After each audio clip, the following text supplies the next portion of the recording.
राधे राधे दोस्तों, धनतेरस से ही दीपावली के पर्व की शुरुआत मानी जाती है। धनतेरस पर यम देवता की भी पूजा की जाती है। आज आप इस वीडियो में जानेंगे कि आप यम देवता का दिया कब जलाएं और कहां पर जलाएं और आप कैसे जला सकते हैं। इसको जलाने के क्या नियम रहेंगे, यम के दिए को जलाने का क्या लाभ होता है। दीपावली के 5 दिन के त्योहारों में सबसे पहले दिन धनतेरस से ही यह दिया आपको जलाना होता है। जिस प्रकार कार्तिक में दीपदान का महत्व होता है और कार्तिक में दीपावली के 5 दिनों में यम देवता को दिया जलाने का भी महत्व होता है। दोस्तों, अक्सर यह देखा जाता है कि यम के नाम से ही लोग भयभीत हो जाते हैं, परंतु हमें यम के नाम का दीपदान अवश्य करना चाहिए। यम को दीपदान करने से अकाल मृत्यु का भय हमेशा के लिए खत्म हो जाता है। यम देवता हमारे सभी रोगों का नाश करते हैं और हमारे जीवन से नकारात्मकता को दूर करते हैं। यम देवता के दीपदान के लिए हमें जौ के आटे का दिया लेना होता है। अगर जौ का आटा ना हो तो आप गेहूं के आटे का दीपक बना लें और उसमें 4 लंबी बाती लें, क्योंकि यह दिया 4 मुखी जलाया जाता है। आटे के दीपक को 4 मुखी बनाएं, नहीं तो इसकी जगह आप मिट्टी का दिया भी ले सकते हैं। यह दिया हमें पुराना लेना होता है। इसके पीछे एक कारण यह बताया जाता है, किसी की नई उम्र में मृत्यु ना हो, मतलब अकाल मृत्यु ना हो, आप नया मिट्टी का दिया भी ले सकते हैं। इसमें भी आप 4 बत्ती लगाकर जलाएं और इस दिए को आपको सरसों के तेल से जलाना होता है या आप तिल के तेल से भी जला सकते हैं। आप दिए में कुछ काले तिल व सिक्का डाल लें। इस दिए को आप खाली न जलाएं। इस दिए को दक्षिण की तरफ मुख करके यम देवता का ध्यान करके जलाएं और आप धूप बत्ती करें और भोग के रूप में खील, पताशे और गुड़ ले सकते हैं। उन्हें आप दिए में यम देवता का ध्यान करके डाल दें और उन्हें घर के बाहर ही इस भोग को ग्रहण करने का आग्रह करें।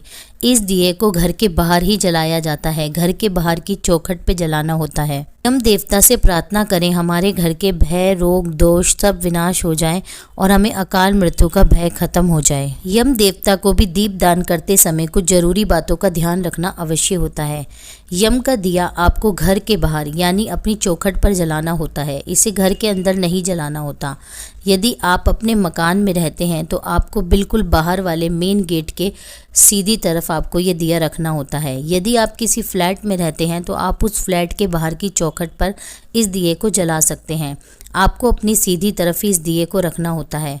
अगर आप घर की तरफ मुख करके खड़े हों तो आपको अपने से बाईं तरफ इस दिए को रखना होता है। दिए को आपको चौखट पर सीधे धरती पर नहीं रखना होता। आप चावल या पुष्प आदि नीचे रखकर दीपक को उसके ऊपर स्थापित करें। दीपक जलाने से पहले आप सुनिश्चित कर लें कि आपके घर के सभी सदस्य घर में प्रवेश कर जाएं, क्योंकि आपको और आपके कोई भी परिवार का सदस्य उस दीपक को ना लांघे और ना ही जलते हुए दीपक को देखें। दीपक जलाने वाले को भी इसे पीछे मुड़कर नहीं देखना होता। इस दिए को घर की कोई बुजुर्ग महिला व पुरुष जला सकते हैं। जो भी वस्तु आपने दिए जलाने में प्रयोग की है उसे विसर्जन करनी होती है, तो उसे आप अगले दिन से घर के बाहर ही इकट्ठा कर लें, घर के अंदर ना लाएं। यह दिया आप धनतेरस, दिवाली यानी नरक चतुर्दशी के दिन अवश्य जलाएं।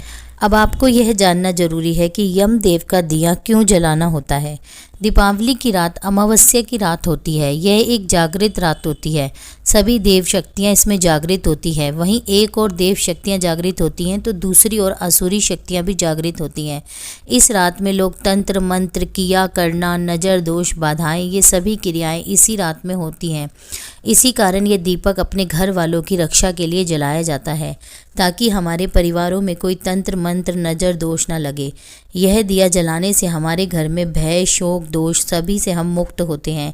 इसलिए सभी परिवारों को यम का दीपक अवश्य जलाना चाहिए। उम्मीद करती हूँ मेरे द्वारा बताई गई जानकारी से आपको सहायता मिलेगी। अगर वीडियो पसंद आई हो तो चैनल को प्लीज़ सब्सक्राइब जरूर करें और वीडियो को लाइक करें।